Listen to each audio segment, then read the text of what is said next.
بسم اللہ الرحمن الرحیم۔ جب وہ عظیم واقعہ قیامت برپا ہوگا، اس کے واقعہ ہونے میں کوئی جھوٹ یا شک کی گنجائش نہ ہوگی۔ اس دن ہر شخص جان لے گا کہ اللہ کا وعدہ سچا تھا۔ وہ دن بعض لوگوں کو پست کرنے والا اور بعض کو بلند کرنے والا ہوگا۔ جو دنیا میں تکبر کرتے تھے وہ ذلیل ہوں گے، اور جو اللہ کے فرما بردار تھے وہ عزت پائیں گے۔ جب زمین زوردار جھٹکوں سے ہلائی جائے گی اور پہاڑ ریزہ ریزہ کر دیے جائیں گے، پھر وہ اڑتی ہوئی گرد و غبار بن جائیں گے، اور تم 3 قسم کے گروہوں میں تقسیم ہو جاؤ گے۔ یعنی اس دن انسانوں کی پہچان مال و نسب سے نہیں بلکہ ایمان اور اعمال سے ہوگی۔ پھر دائیں جانب والے کیا ہی خوش نصیب ہوں گے۔ دائیں جانب والے یہ وہ لوگ ہیں جنہیں اعمال نامہ دائیں ہاتھ میں دیا جائے گا، اور بائیں جانب والے کیا ہی بدبخت ہوں گے۔ بائیں جانب والے یہ وہ لوگ ہیں جنہوں نے دنیا میں اللہ کی نافرمانی کی، اور جو نیکیوں میں سبقت لے جانے والے تھے وہی سبقت لے جانے والے ہوں گے۔ یعنی وہ بندے جو ایمان، عبادت اور اطاعت میں دوسروں سے آگے رہے، یہی لوگ اللہ کے مقرب بندے ہوں گے۔ انہیں اللہ کا خاص قرب اور خصوصی عزت حاصل ہوگی۔ وہ نعمتوں سے بھرپور جنتوں میں ہوں گے، جہاں ہر طرح کی راحت اور خوشی میسر ہوگی۔ ان میں سے ایک بڑی جماعت پہلے لوگوں میں سے ہوگی اور کچھ بعد والوں میں سے ہوں گے۔ یعنی مقربین میں پہلی امتوں کے بھی بہت لوگ ہوں گے اور امت محمدیہ کے بھی۔ وہ سونے اور جواہرات سے بنے تختوں پر ہوں گے، ان پر تکیہ لگائے ایک دوسرے کے سامنے بیٹھے ہوں گے۔ ہمیشہ جوان رہنے والے خادم ان کی خدمت میں حاضر رہیں گے۔ وہ جام، آفتابے اور بہتے چشموں سے بھرے ہوئے پاکیزہ مشروبات لے کر آئیں گے، جنہیں پینے سے نہ سر درد ہوگا اور نہ عقل میں فطور آئے گا۔ یعنی شراب طہور پلائی جائے گی۔ اور ایسے پھل لے کر آئیں گے جو وہ پسند کریں گے، اور ایسے پرندوں کا گوشت جو ان کی خواہش کے مطابق ہوگا۔ اور ان کے لیے بڑی بڑی حسین آنکھوں والی حوریں ہوں گی، جو چھپائے ہوئے موتیوں کی مانند پاکیزہ اور خوبصورت ہوں گی۔ یہ سب ان اعمال کا بدلہ ہوگا جو وہ دنیا میں کرتے رہے تھے۔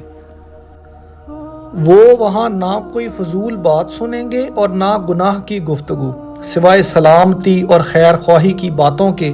اور دائیں جانب والے کیا ہی خوش نصیب ہیں۔ دائیں جانب والے اب اللہ تعالیٰ اصحاب یمین کی نعمتوں کا ذکر فرما رہے ہیں۔ وہ کانٹوں سے پاک بیری کے درختوں میں ہوں گے، اور تہ بتہ لگے ہوئے کیلے کے درختوں میں، اور پھیلے ہوئے دائمی سائے میں ہوں گے۔ وہاں نہ سورج کی تپش ہوگی اور نہ موسم کی سختی، بلکہ ہمیشہ راحت اور آرام ہوگا۔ اور ہمیشہ بہنے والے پانی کے چشموں میں ہوں گے، اور بکثرت پھلوں کے درمیان ہوں گے، جو نہ کبھی ختم ہوں گے اور نہ ان کے استعمال پر کوئی پابندی ہوگی۔ اور بلند و بالا بچھونوں اور آرام گاہوں پر ہوں گے۔ بے شک ہم نے ان جنتی ساتھیوں کو خاص انداز سے پیدا فرمایا ہے، اور انہیں ہمیشہ کنواری بنایا ہے۔ وہ اپنے شوہروں سے محبت کرنے والیاں اور ہم عمر ہوں گی۔ یہ سب دائیں جانب والوں کے لیے ہے۔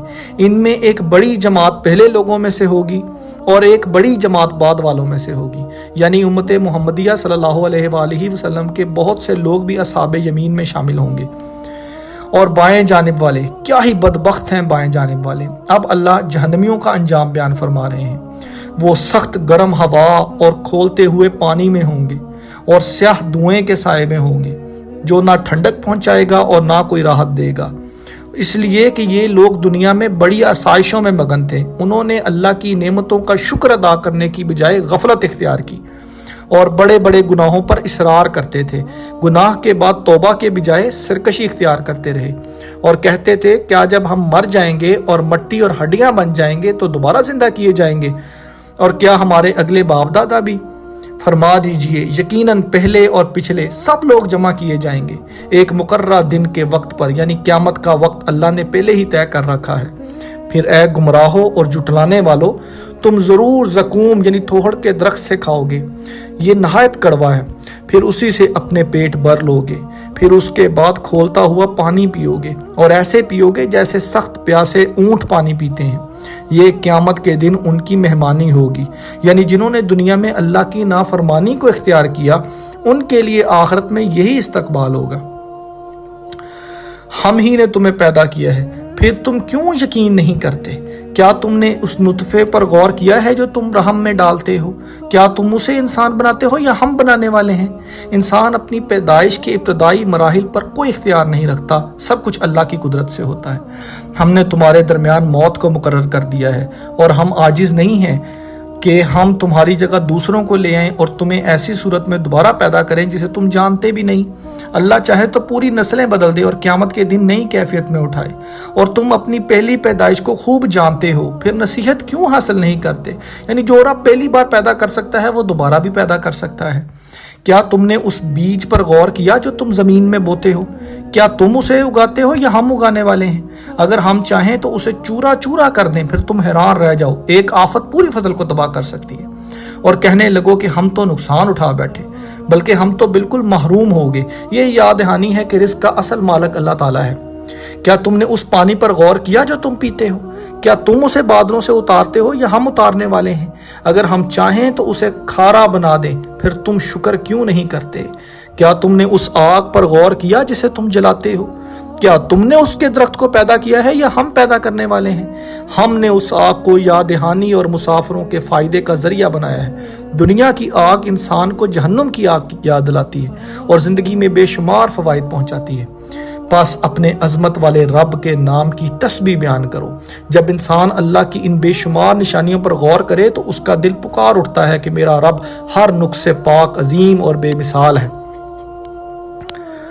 پس میں ستاروں کے گرنے اور ان کے مقررہ مقامات کی قسم کھاتا ہوں، اور اگر تم سمجھو تو یہ بہت بڑی قسم ہے۔ بے شک یہ ایک نہایت عظیم قرآن ہے جو ایک محفوظ کتاب میں درج ہے، یعنی لوح محفوظ میں، جہاں اللہ نے اسے محفوظ رکھا ہے۔ اسے صرف پاک لوگ ہی چھوتے ہیں۔ یہ تمام جہانوں کے رب کی طرف سے نازل کیا گیا ہے۔ کیا تم اس عظیم کلام کے بارے میں بے پرواہی اختیار کرتے ہو؟ اللہ تعالیٰ ان لوگوں کو تنبیہ فرما رہے ہیں جو قرآن کی قدر نہیں کرتے، اور تم اپنا حصہ یہ بناتے ہو کہ اسے جھٹلا دیتے ہو۔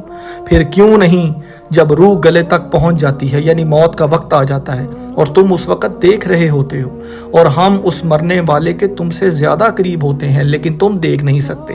اور اگر تم کسی کے تابع نہیں ہو تو اس روح کو واپس کیوں نہیں لوٹا لیتے اگر تم اپنے دعوے میں سچے ہو؟ یہ انسان کی بے بسی اور اللہ کی کامل قدرت کی دلیل ہے۔ پھر اگر وہ مرنے والا اللہ کے مقرب بندوں میں سے ہو تو اس کے لیے راحت، خوشبو اور نعمتوں بڑی جنت ہے، اور اگر وہ دائیں جانب والوں میں سے ہو تو اس سے کہا جائے گا تم پر سلامتی ہو کیونکہ تم اصحاب یمین میں سے ہو۔ لیکن اگر وہ جھٹلانے والے گمراہ لوگوں میں سے ہو تو اس کی مہمانی کھولتے ہوئے پانی سے ہوگی اور وہ جہنم میں داخل کیا جائے گا۔ یہ ان لوگوں کا انجام ہے جنہوں نے دنیا میں حق کو قبول نہ کیا۔ بے شک یہ سب یقینی حقیقت ہے، یہ کوئی خیال یا داستان نہیں ہے، یہ سچ ہے جو ضرور پیش آئے گا۔ پس اپنے عظمت والے رب کے نام کی تسبیح بیان کرو۔ جب انسان یہ حقائق سن لے تو اس کے دل میں اللہ کی عظمت اور پاکیزگی کا یقین مزید بڑھ جانا چاہیے۔ سورہ واقعہ کا جو پرائم میسج ہے، جو مرکزی پیغام ہے، وہ یہ ہے کہ دنیا عارضی ہے، آخرت یقینی ہے۔ کامیابی صرف ایمان، نیک اعمال اور اللہ کی اطاعت میں ہے، جبکہ غفلت اور تکذیب انسان کو خسارے کی طرف لے جاتی ہے۔